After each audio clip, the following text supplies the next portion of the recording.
This is the house of the very first A350 aircraft ever built. In fact, this is more a prison since we will torture it a lot of times, in particular before the first flight. We have in front of us more than 2,500 tons of steel. This is the cage of the bird that we have in front of us.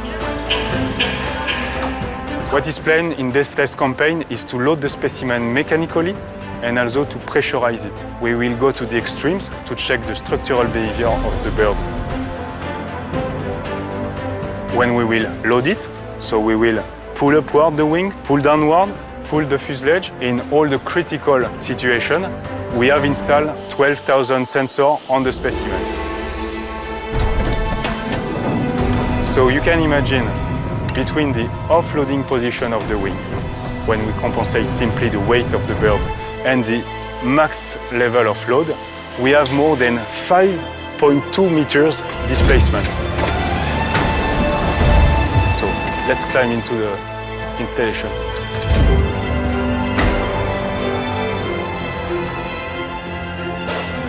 The red pipes here are inlets where we are pressurizing the fuselage. So we have dummy windows, we have installed that, and the big pipes are connected to a music instrument that we call clarinet.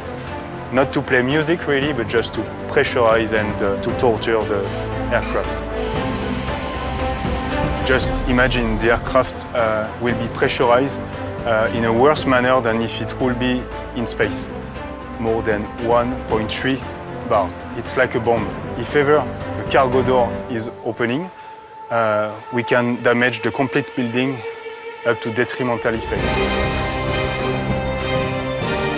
We are re-preparing the very last loading case that we plan to perform before the first flight. So it's really the result of 5 years' efforts of a team, and the day of the first flight will be the communion and the celebration.